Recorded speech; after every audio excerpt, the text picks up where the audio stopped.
ಎಲ್ರಿಗೂ ನಮಸ್ಕಾರ. ನೀವೇನಾದ್ರೂ ಆಗುಂಬೆಗೆ ಟ್ರಿಪ್ ಅನ್ನ ಪ್ಲಾನ್ ಮಾಡ್ತಾ ಇದ್ದೀರಾ? ಹಾಗಾದ್ರೆ 3 ದಿನಗಳಲ್ಲಿ ಎಷ್ಟೆಲ್ಲ ಪ್ಲೇಸಸ್ ಅನ್ನ ನಾವು ಕವರ್ ಮಾಡಬಹುದು ಅಂತ ತಿಳ್ಕೊಳ್ಳೋಣ. ಅದರ ಜೊತೆಗೆ ಇವುಗಳ ಮಹತ್ವಗಳನ್ನು ಕೂಡ ತಿಳ್ಕೊಳ್ತಾ ಹೋಗೋಣ ಬನ್ನಿ. ಆಗುಂಬೆ ಶಿವಮೊಗ್ಗ ಜಿಲ್ಲೆಯ ತೀರ್ಥಹಳ್ಳಿ ತಾಲೂಕಿನ ಒಂದು ಊರು. ಹಾಗೆ ಈ ಪ್ರದೇಶ ತುಂಬಾ ಆಕರ್ಷಣೀಯವಾದ ಸ್ಥಳ ಅಂತ ಕೂಡ ಕರೆಯಲಾಗತ್ತೆ. ಹಾಗೆ ಇಲ್ಲಂತೂ ಮಳೆಗಾಲದಲ್ಲಿ ತುಂಬಾನೇ ಅದ್ಭುತವಾದ ದೃಶ್ಯಗಳನ್ನ ನಾವು ಕಣ್ತುಂಬಿಸ್ಕೊಳ್ಬಹುದು. ಆಗುಂಬೆ ಅಂತೂ ಪಶ್ಚಿಮ ಭಾರತದ ಪ್ರಮುಖ ಪ್ರವಾಸಿ ತಾಣಗಳಲ್ಲಿ ಒಂದು. ಹಾಗೆ ಇದನ್ನ ದಕ್ಷಿಣದ ಚಿರಾಪುಂಜಿ ಎಂದು ಕೂಡ ಕರೆಯಲಾಗುತ್ತೆ. ಹಾಗೆ ಇಲ್ಲಿರುವ ಅದ್ಭುತವಾದ ಸನ್ಸೆಟ್ ಮತ್ತು ಸನ್ರೈಸ್ ಗಳನ್ನ ನೋಡ್ಲಿಕ್ಕೆ ಅಂತಾನೆ ಸಾವಿರಾರು ಪ್ರವಾಸಿಗರು ಬರ್ತಾನೆ ಇರ್ತಾರೆ. ಆಗುಂಬೆಯ ಎಲ್ಲಾ ಅದ್ಭುತಗಳನ್ನ ನೀವು ನೋಡ್ಬೇಕು ಅಂದ್ರೆ ಅಟ್ಲೀಸ್ಟ್ 3 to 4 ಡೇಸ್ ಸ್ಟೇ ಆಗ್ಬೇಕಾಗತ್ತೆ. ಆಗ ನೀವು ಆಗುಂಬೆಯ ಅದ್ಭುತ ಸೊಬಗನ್ನ ಅನುಭವಿಸಬಹುದು. ಹಾಗೆ ಮತ್ತೊಂದು ವಿಶೇಷತೆ ಏನು ಅಂದ್ರೆ ಆಗುಂಬೆಯನ್ನ ಕೋಬ್ರಾ ಕ್ಯಾಪಿಟಲ್ ಅಂತ ಕೂಡ ಕರೆಯಲಾಗತ್ತೆ. ಯಾಕಂದ್ರೆ ಈ ಕೋಬ್ರಾ ಹಾವುಗಳು ಆಗುಂಬೆಯಲ್ಲೇ ಮೊದಲು ಹುಟ್ಟಿತು ಅಂತ ಸಹ ನಂಬಲಾಗತ್ತೆ. ಯಾಕಂದ್ರೆ ಪ್ರಸಿದ್ಧ ಹಾವುಗಳ ಬಗ್ಗೆ ಎಕ್ಸ್ಪ್ಲೋರ್ ಮಾಡುವ ರೋಮ್ಯುಲಸ್ ಅವರು 1970ರಲ್ಲಿ ಆಗುಂಬೆಯಲ್ಲಿ ಮೊದಲ ಬಾರಿಗೆ ಕಿಂಗ್ ಕೋಬ್ರಾನ ಕಂಡರು ಅಂತ ಹೇಳಲಾಗುತ್ತೆ. ಇದೇ ಕಾರಣಕ್ಕಾಗಿ ಇವರಿಗೆ ಪ್ರಶಸ್ತಿಯನ್ನ ಕೂಡ ಕೊಡಲಾಯಿತು. ಹಾಗೆ ಇಲ್ಲಿ ತುಂಬಾ ಹಾವುಗಳು ವಾಸಿಸ್ತಾ ಇರೋದ್ರಿಂದ ಕೂಡ ಇದನ್ನ ಕೋಬ್ರಾ ಕ್ಯಾಪಿಟಲ್ ಅಂತ ಕರೆಯಲಾಗುತ್ತೆ ಅಂತ ಹೇಳ್ತಾರೆ. ಹಾಗೆ ಆಗುಂಬೆಯಲ್ಲಿ ಈಗಲೂ ಕೂಡ ಸಾಕಾದಷ್ಟು ಮೆಡಿಸಿನಲ್ ಪ್ಲಾಂಟ್ಸ್ ಇರೋದ್ರಿಂದ ಇದನ್ನ ಹಸಿರು ಹೊನ್ನು ಅಂತ ಕರೆಯಲಾಗುತ್ತೆ. ನಮ್ಮೆಲ್ರಿಗೂ ಗೊತ್ತಿರೋ ಹಾಗೆ ಆಗುಂಬೆ ಒಂದು ರೈನ್ ಫಾರೆಸ್ಟ್ ಆಗಿದೆ. ಆಗುಂಬೆಗೆ ಹೋಗಿದ್ದ ಫಸ್ಟ್ ಡೇ ನೀವು ಬೆಳಗ್ಗೆ ಕುಂದಾದ್ರಿ ಹಿಲ್ಸ್ ಅನ್ನ ವಿಸಿಟ್ ಮಾಡಿ. ಆಗುಂಬೆಯಿಂದ ಕುಂದಾದ್ರಿ ಹಿಲ್ಸ್ಗೆ 19 ಕಿಲೋಮೀಟರ್ಸ್ ಆಗುತ್ತೆ. ಇಲ್ಲಂತೂ ಬೆಳಗಿನ ಸನ್ರೈಸ್ ನೋಡಲು ಸಾಕಾದಷ್ಟು ಪ್ರವಾಸಿಗರು ಬರ್ತಾರೆ. ಹಾಗೆ ನೀವು ಮಿಸ್ ಮಾಡದೆ ಸನ್ರೈಸ್ ಅನ್ನ ಬೆಳಗ್ಗೆ ನೋಡ್ಕೊಳ್ಳಿ. ಹಾಗೆ ಈ ಹಿಲ್ಸ್ಗೆ ಕುಂದಾದ್ರಿ ಹಿಲ್ಸ್ ಅಂತ ಯಾಕೆ ಹೆಸರಿಸಲಾಯಿತು ಅಂದ್ರೆ 4ನೇ ಶತಮಾನದ ಜನಪ್ರಿಯ ಜೈನ ಸನ್ಯಾಸಿ ಆಚಾರ್ಯನಾದ ಕುಂದ ಅವರಿಂದ ಈ ಹೆಸರಿಗೆ ಕುಂದಾದ್ರಿ ಹಿಲ್ಸ್ ಅಂತ ಹೆಸರಿಸಲಾಯಿತು ಅಂತ ಹೇಳಲಾಗುತ್ತೆ. ಅವರು ಈ ಬೆಟ್ಟದ ಮೇಲೇನೆ ಆಶ್ರಯ ಪಡೆದಿದ್ರು ಅಂತ ಸಹ ನಂಬಲಾಗುತ್ತೆ. ಹಾಗೆ ಇಲ್ಲಿ 23ನೇ ತೀರ್ಥಂಕರನಾದ ಪಾರ್ಶ್ವನಾಥಗೆ ಸಮರ್ಪಿತವಾದ 17ನೇ ಶತಮಾನದ ಜೈನ ದೇವಾಲಯ ಕೂಡ ಇದೆ. ಇಲ್ಲಿ ನೀವು ಟ್ರೆಕ್ಕಿಂಗ್ಗೆ ಹೋಗ್ತಾ ಇದ್ರೆ 3 ಅವರ್ಸ್ ಬೇಕಾಗುತ್ತೆ ನಿಮ್ಗೆ ಕಂಪ್ಲೀಟ್ ಟ್ರೆಕ್ಕಿಂಗ್ ಮುಗಿಸ್ಲಿಕ್ಕೆ. ಟ್ರೆಕ್ಕಿಂಗ್ ಮಾಡ್ತಾ ಮಾಡ್ತಾ ನಿಮ್ಗೆ ಸುಂದರವಾದ ಪ್ರಕೃತಿಯ ನೋಟ ಸಿಗತ್ತೆ. ಇದಾದ ಮೇಲೆ ಇಲ್ಲಿಂದ ಒನಕೆ ಫಾಲ್ಸ್ಗೆ ಹೋಗಿ. ಕುಂದಾದ್ರಿ ಹಿಲ್ಸ್ ಇಂದ ಒನಕೆ ಫಾಲ್ಸ್ಗೆ 17 ಕಿಲೋಮೀಟರ್ಸ್ ಆಗುತ್ತೆ. ಈ ಜಲಪಾತವನ್ನ ಒನಕೆ ಫಾಲ್ಸ್ ಅಂತ ಯಾಕೆ ಕರೀತಾರೆ ಅಂದ್ರೆ ಇದಂತೂ ನೋಡ್ಲಿಕ್ಕೆ ನಾವು ಏನನ್ನಾದರೂ ಕುಟ್ಲಿಕ್ಕೆ ಉಪಯೋಗಿಸುವಂತಹ ಒನಕೆಯ ಆಕಾರದಲ್ಲೇ ಇರೋದ್ರಿಂದ. ಹಾಗೆ ಈ ವಾಟರ್ ಫಾಲ್ಸ್ ಅನ್ನ ನೀವು ನೋಡ್ಬೇಕು ಅಂದ್ರೆ 6 ಕಿಲೋಮೀಟರ್ಗಳಷ್ಟು ನಡಿಬೇಕಾಗುತ್ತೆ. ಹಾಗೆ ವಾಪಸ್ ಬರ್ತಾ ಕೂಡ 6 ಕಿಲೋಮೀಟರ್ ಇರುತ್ತೆ.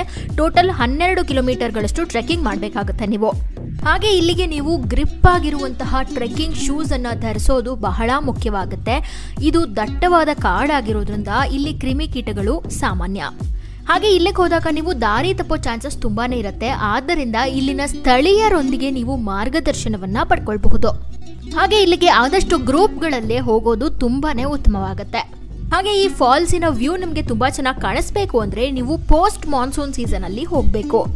ಅಂದ್ರೆ ಮಳೆ ನಿಂತ ನೆಕ್ಸ್ಟ್ ಮಂತ್ ನೀವು ವಿಸಿಟ್ ಮಾಡಬಹುದು. ಮಳೆಗಾಲದಲ್ಲಿ ಹೋದಾಗ ನಮ್ಗೆ ತುಂಬಾನೇ ಜಾರತ್ತೆ ಅಲ್ಲಿ. ಸೊ ನೀವು ಪೋಸ್ಟ್ ಮಾನ್ಸೂನ್ ಹೋಗೋದು ತುಂಬಾನೇ ಉತ್ತಮ ಅಂತ ಹೇಳಲಾಗತ್ತೆ. ಬರ್ಕಾನಾ ಫಾಲ್ಸ್. ಒನಕೆ ಫಾಲ್ಸ್ ನೋಡಾದ್ಮೇಲೆ ಇಲ್ಲಿಂದ ಕೇವಲ 3 ಕಿಲೋಮೀಟರ್ಗಳಷ್ಟು ದೂರ ಇರುವ ಬರ್ಕಾನಾ ಫಾಲ್ಸ್ಗೆ ನೀವು ವಿಸಿಟ್ ಮಾಡಬಹುದು.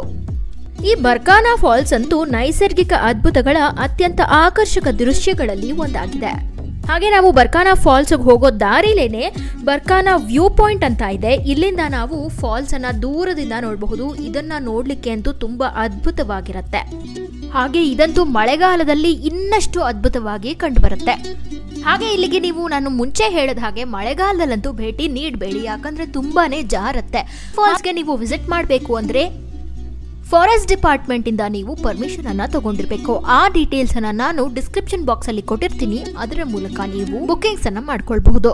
ಹಾಗೆ ಇಲ್ಲಿ ಪರ್ ಪರ್ಸನ್ 200 ರೂಪಾಯಿಯನ್ನ ಚಾರ್ಜ್ ಮಾಡ್ತಾರೆ. ಇಲ್ಲಂತೂ ದಟ್ಟವಾದ ಕಾಡಿರುತ್ತೆ. ಹಾಗೆ ಇಲ್ಲಿ ಟ್ರೆಕ್ಕಿಂಗ್ ಮಾಡೋದು ತುಂಬಾನೇ ಸೊಗಸು. Agumbe sunset point. Barkana falls ಆದ್ಮೇಲೆ ನೀವು ಆಗುಂಬೆ ಸನ್ಸೆಟ್ ಪಾಯಿಂಟ್ಗೆ ರೀಚ್ ಆಗಬಹುದು. ಬರ್ಕಾನಾ ಫಾಲ್ಸ್ ಇಂದ ಜಸ್ಟ್ 900 ಮೀಟರ್ಸ್ ಅಲ್ಲಿ ನಿಮ್ಗೆ ಆಗುಂಬೆ ಸನ್ಸೆಟ್ ಪಾಯಿಂಟ್ ಸಿಕ್ಬಿಡುತ್ತೆ. ಆಗುಂಬೆಗೆ ಬಂದಾಗ ಸನ್ಸೆಟ್ ಅನ್ನ ನೋಡದೆ ನೀವು ಹಿಂದಿರುಗಲೇಬಾರದು. ಯಾಕಂದ್ರೆ ಸನ್ಸೆಟ್ ಆಗುಂಬೆಯಲ್ಲಿ ತುಂಬಾನೇ ಸೊಗಸಾಗಿ ಕಾಣುತ್ತೆ.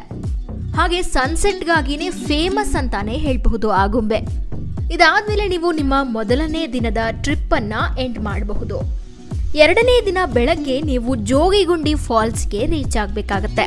ಆಗುಂಬೆಯಿಂದ ಜೋಗಿಗುಂಡಿ ಫಾಲ್ಸ್ಗೆ 4.6 ಕಿಲೋಮೀಟರ್ಸ್ ಆಗುತ್ತೆ.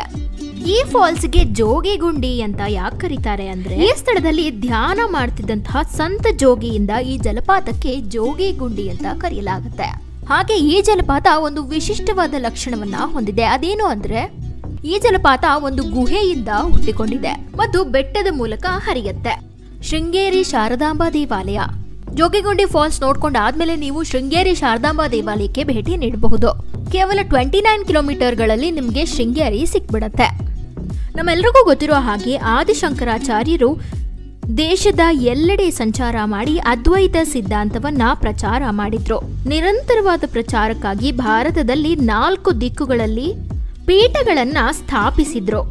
ಈ 4 ಪೀಠಗಳಲ್ಲಿ ಪ್ರಮುಖವಾದ ಪೀಠ ಅಂದ್ರೆ ಅದೇ ಶ್ರೀ ಶಾರದಾ ಪೀಠ. ಇದು ತುಂಗಭದ್ರಾ ತೀರದಲ್ಲಿದೆ. ಶ್ರೀ ಶಂಕರಾಚಾರ್ಯರ ಪ್ರಧಾನ ಶಿಷ್ಯರಾದ ಶ್ರೀ ಸುರೇಶ್ವರಾಚಾರ್ಯರಿಂದ ಆರಂಭಿಸಿ ಇಂದಿಗೂ ಕೂಡ ಈ ಪೀಠ ಗುರು ಪರಂಪರೆಯಿಂದ ಕಂಗೊಳಿಸ್ತಾ ಇದೆ. ಸಕಲ ವಿದ್ಯಾದಿ ದೇವತೆಯಾದ ಶ್ರೀ ಶಾರದಾ ಪರಮೇಶ್ವರಿಯು ಈ ಪೀಠದ ಆರಾಧ್ಯ ದೇವತೆಯಾಗಿ ಭಕ್ತರಿಗೆ ಆಶೀರ್ವದಿಸ್ತಾ ಇದ್ದಾಳೆ. ಇಲ್ಲಂತೂ ಶರನ್ನವರಾತ್ರಿಯ ಮಹೋತ್ಸವವು ಅತ್ಯಂತ ವೈಭವದಿಂದ ನಡೆಯುತ್ತೆ. ಹಾಗೆ ನವರಾತ್ರಿಯ ಪ್ರಯುಕ್ತ ಪ್ರತಿದಿನವೂ ವಿಶೇಷ ಪೂಜೆಗಳು ನಡೆಯುತ್ತೆ. ನರಸಿಂಹ ಪರ್ವತ. ಶೃಂಗೇರಿ ಶಾರದಾ ಪೀಠ ನೋಡಿದಾದ್ಮೇಲೆ ನೀವು 9.8 ಕಿಲೋಮೀಟರ್ಸ್ ದೂರ ಹೋದ್ರೆ ನರಸಿಂಹ ಪರ್ವತ ಸಿಗುತ್ತೆ. ಇಲ್ಲಿ ನೀವು ಟ್ರೆಕ್ಕಿಂಗ್ ಮಾಡಿ ತುಂಬಾ ಅದ್ಭುತವಾದ ವ್ಯೂ ಪಾಯಿಂಟ್ ಗಳಿಗೆ ತಲುಪಬಹುದು. ಹಾಗೆ ಇಲ್ಲಿ ಕಂಪ್ಲೀಟ್ ಟ್ರೆಕ್ಕಿಂಗ್ ನ ನೀವು ಮುಗಿಸ್ಬೇಕು ಅಂದ್ರೆ ಇಲ್ಲಿಗೆ ನೀವು ಸಪರೇಟ್ ಆಗಿ ಟೈಮ್ ಅನ್ನ ಮೀಸಲಿಡಬೇಕಾಗತ್ತೆ.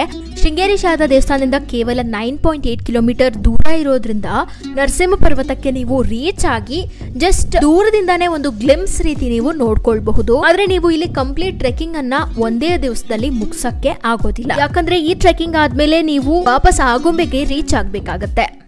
ಆದ್ರಿಂದ ನೀವು ದೂರದಿಂದಾನೇ ನರಸಿಂಹ ಪರ್ವತವನ್ನ ನೋಡಬಹುದು. ಅಕಸ್ಮಾತ್ ನೀವು ಇಲ್ಲಿ ಟ್ರೆಕ್ಕಿಂಗ್ ಮಾಡ್ಲೇಬೇಕು ಅಂತ ಇದ್ರೆ ಇಲ್ಲೇ ಹತ್ತಿರದಲ್ಲಿ ಹೋಮ್ ಸ್ಟೇಗಳಿರುತ್ತೆ, ಅಲ್ಲಿ ನೀವು ಸ್ಟೇ ಆಗಬಹುದು.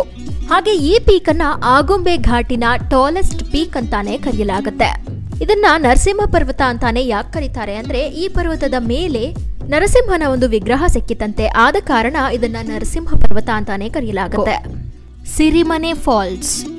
ನರಸಿಂಹ ಪರ್ವತದಿಂದ ಸಿರಿಮನೆ ಫಾಲ್ಸ್ಗೆ 4.9 ಕಿಲೋಮೀಟರ್ಸ್ ಆಗುತ್ತೆ. ಈ ಸಿರಿಮನೆ ಫಾಲ್ಸ್ ಅಲ್ಲಂತೂ ನೀರಲ್ಲಿ ನಾವು ಇಳಿದು ಆಟ ಆಡಬಹುದು, ಸ್ವಲ್ಪ ಸೇಫ್ ಇರುತ್ತೆ. ಹಾಗೆ ಇಲ್ಲಿ ಹರಿತಾ ಇರುವಂತಹ ನೀರು ತುಂಗಾ ನದಿಯ ನೀರು. ಹಾಗೆ ಇಲ್ಲಿಗೆ ಬಂದಾಗ ನೀವು ಅಮೇಜಿಂಗ್ ಫೋಟೋಗ್ರಾಫ್ಸ್ ಅನ್ನು ಕೂಡ ಕ್ಲಿಕ್ ಮಾಡ್ಕೊಳ್ಬಹುದು. ಶ್ರೀ ವೇಣುಗೋಪಾಲ ಕೃಷ್ಣ ದೇವಸ್ಥಾನ. ಸಿರಿಮನೆ ಫಾಲ್ಸ್ ಆದ್ಮೇಲೆ ನೀವು ಕೊನೆಯದಾಗಿ 2ನೇ ದಿನ ಎಂಡ್ ಮಾಡೋದು ವೇಣುಗೋಪಾಲ ಸ್ವಾಮಿ ದೇವಸ್ಥಾನದಲ್ಲಿ. ಸಿರಿಮನೆ ಫಾಲ್ಸ್ ಇಂದ ಈ ದೇವಸ್ಥಾನಕ್ಕೆ 31 ಕಿಲೋಮೀಟರ್ಸ್ ಆಗುತ್ತೆ. ಈ ದೇವಾಲಯ ಅಂತೂ 14th ಸೆಂಚುರಿದು. ಇದನ್ನ ಹೊಯ್ಸಳರ ಕಾಲದಲ್ಲಿ ಕಟ್ಟಿಸಲಾಯಿತು. ಆಗುಂಬೆಗೆ ಹೋದಾಗ ಈ ದೇವಾಲಯಕ್ಕೆ ನೀವು ವಿಸಿಟ್ ಮಾಡಲೇಬೇಕು. 3ನೇ ದಿವಸ ಬೆಳಗ್ಗೆ ಬೇಗನೆ ನೀವು ಕವಲೇದುರ್ಗ ಟ್ರೆಕ್ಕಿಂಗ್ ಅನ್ನ ಸ್ಟಾರ್ಟ್ ಮಾಡ್ಬಿಡ್ಬೇಕು. ಇದು ಒಂದು ಶಾರ್ಟ್ ಟ್ರೆಕ್ ಆಗಿರುತ್ತೆ. ಸುಮಾರು 3 ಕಿಲೋಮೀಟರ್ಸ್ ವರೆಗೂ ನೀವು ನಡಿಬೇಕಾಗತ್ತೆ. ಇದು ನಿಮಗೆ 2 to 3 hours ತಗೊಳುತ್ತೆ. ಹಾಗೆ ಇಲ್ಲಿ ಹೋಗ್ತಾ ಹೋಗ್ತಾ ಸುತ್ತಮುತ್ತಲು ಹಚ್ಚ ಹಸಿರು ವ್ಯೂ ನಿಮ್ಗೆ ಸಿಗ್ತಾ ಇರುತ್ತೆ. ತುಂಬಾ ಚೆನ್ನಾಗಿ ಅನಿಸ್ತಾ ಇರುತ್ತೆ. ಈ ಕವಲೇದುರ್ಗ ಅಂತೂ ಕೆಳದಿ ಡೈನಾಸ್ಟಿ ಅವರ ಲಾಸ್ಟ್ ಕ್ಯಾಪಿಟಲ್ ಆಗಿತ್ತು. ಈ ಕವಲೇದುರ್ಗನ 9th ಸೆಂಚುರಿಲಿ ಕಟ್ಟಲಾಯಿತು. ಹಾಗೆ ನಂತರ 14th ಸೆಂಚುರಿಲಿ ಚಲುವರಂಗಪ್ಪ ಅನ್ನೋರು ಇದನ್ನ ರೆನೋವೇಟ್ ಮಾಡಿಸಿದ್ರು. ಹಾಗೆ ಇಲ್ಲಿ ಸಣ್ಣ ಕೊಳ ಹೊಂದಿದೆ, ಅದರಲ್ಲಿ ನೀರು ಇವಾಗ್ಲೂ ಕೂಡ ಫ್ರೆಶ್ ಆಗಿದೆ. ಇದನ್ನ ಪಾಂಡವರು ತಮ್ಮ ವನವಾಸದಲ್ಲಿದ್ದಾಗ ಇಲ್ಲೇನೆ ಸ್ಟೇ ಮಾಡ್ತಾ ಇದ್ರು. ಭೀಮಾತನ ಗದೆಯಿಂದ ಇಲ್ಲಿ ನೀರನ್ನ ತರಿಸಿದ್ದ ಅಂತ ಹೇಳಲಾಗುತ್ತೆ. ಅದೇ ಕಾರಣಕ್ಕಾಗಿ ಇದನ್ನ ಗದಾ ತೀರ್ಥ ಅಂತ ಸಹ ಕರೆಯಲಾಗುತ್ತೆ. ತಲಸಿ ಫಾಲ್ಸ್.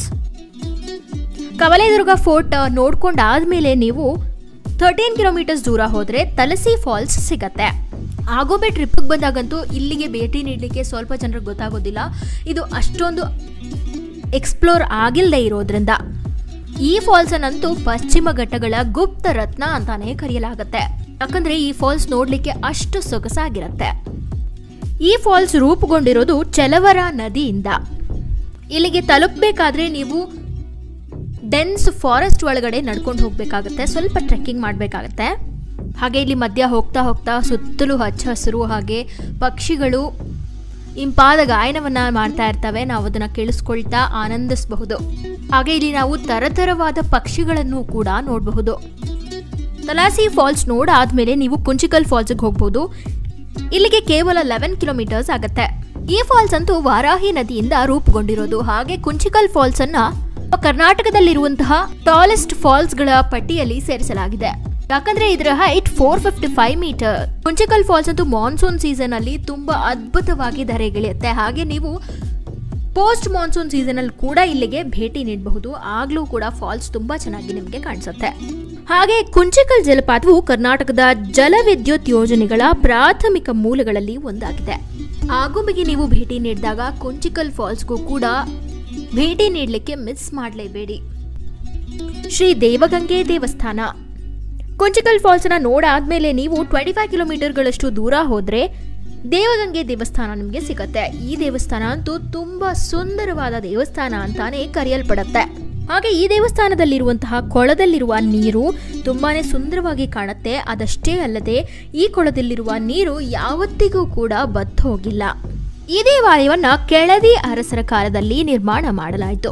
ಹಾಗೆ ಈ ದೇವಾಲಯದಲ್ಲಿ ದೊಡ್ಡ ಕೊಳದಿಂದ ನೀರು ಹರಿಯುವ ದಿಕ್ಕಿನಲ್ಲಿ ಸುಮಾರು 7 ಸಣ್ಣ ಕೊಳಗಳು ಇವೆ. ಹಾಗೆ ಇವುಗಳಿಗೆ ಬಗೆ ಬಗೆಯ ಆಕಾರಗಳು ಕೂಡ ಇವೆ. ಒಟ್ಟಾರೆ ಈ ದೇವಾಲಯ ತುಂಬಾನೇ ಸುಂದರವಾದ ದೇವಸ್ಥಾನ ಅಂತಾನೆ ಕರೀಲಾಗುತ್ತೆ. ಇಲ್ಲಂತೂ ಫೋಟೋಗ್ರಾಫ್ಸ್ ನೀವು ತಗೊಳ್ತೀರಾ ಅಂದ್ರೆ ತುಂಬಾ ಚೆನ್ನಾಗಿ ನಿಮಗೆ ಸಿಗತ್ತೆ. ನಾಗರ ಫೋರ್ಟ್. ಈ ದೇವಗಂಗೆ ದೇವಸ್ಥಾನದಿಂದ ಕೇವಲ 3.6 ಕಿಲೋಮೀಟರ್ಸ್ ದೂರ ಹೋದ್ರೆ ನಿಮ್ಗೆ ನಾಗರ ಫೋರ್ಟ್ ಸಿಗತ್ತೆ. ಕೆಳದಿ ರಾಜವಂಶದ ವೀರಭದ್ರ ನಾಯಕ ಕೆಳದಿಯ ಮೂಲ ರಾಜಧಾನಿಯಾಗಿದ್ದ ಇಕ್ಕೇರಿಯನ್ನ ಬಿಜಾಪುರದ ಸುಲ್ತಾನರಿಗೆ ಯುದ್ಧದಲ್ಲಿ ಕಳೆದುಕೊಂಡಾಗ 1640ರಲ್ಲಿ ಈ ನಗರ ಕೋಟೆಯನ್ನ ನಿರ್ಮಿಸಿದ್ರು. ನಂತರ 1763ರಲ್ಲಿ ಹೈದರ್ ಅಲಿಯ ವಶ ಕೂಡ ಈ ಕೋಟೆಯಾಗಿತ್ತು. ಹಾಗೆ ನೀವು ಈ ನಗರ ಕೋಟೆಗೆ ಬಂದಾಗ ಅರಮನೆಯ ಅವಶೇಷಗಳು ಹಾಗೆ ಕಾವಲು ಕೊಠಡಿಗಳು, ಬಾವಿಗಳು ಮತ್ತು ಗೋಪುರಗಳನ್ನ ನೋಡಬಹುದು.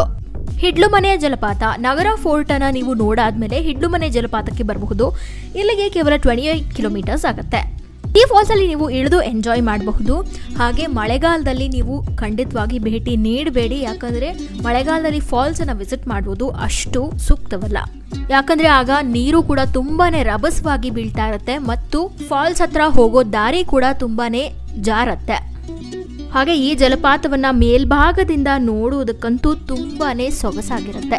ಹಾಗೆ ಇಲ್ಲಿಗೆ ಹೋಗೋವಾಗ ನೀವು ಲೈಟ್ ಆಗಿ ಟ್ರೆಕ್ಕಿಂಗ್ ಮಾಡಬೇಕಾಗತ್ತೆ. ಸ್ವಲ್ಪ ಸಾಹಸಕರನೇ ಅಂತ ಅನ್ಬಹುದು. ಯಾಕಂದ್ರೆ ದಟ್ಟವಾದ ಕಾಡಿನ ಮಧ್ಯ ನೀವು ಹೋಗ್ಬೇಕಾಗತ್ತೆ. ಹಾಗೆ ನೀವು ಇಲ್ಲಿಗೆ ಹೋದಾಗ ಲೋಕಲ್ ಗೈಡ್ಸ್ ಅನ್ನ ಬುಕ್ ಮಾಡ್ಕೊಂಡು ಹೋಗಿ. ಯಾಕಂದ್ರೆ ಇದು ದಟ್ಟವಾದ ಕಾಡಾಗಿರೋದ್ರಿಂದ ನಾವು ಕಳೆದು ಹೋಗೋ ಚಾನ್ಸಸ್ ಜಾಸ್ತಿ ಇರುತ್ತೆ. ಹಾಗೆ ನಮಗೆ ರೂಟ್ಸ್ ಕೂಡ ಅಷ್ಟು ಗೊತ್ತಿರೋದಿಲ್ಲ.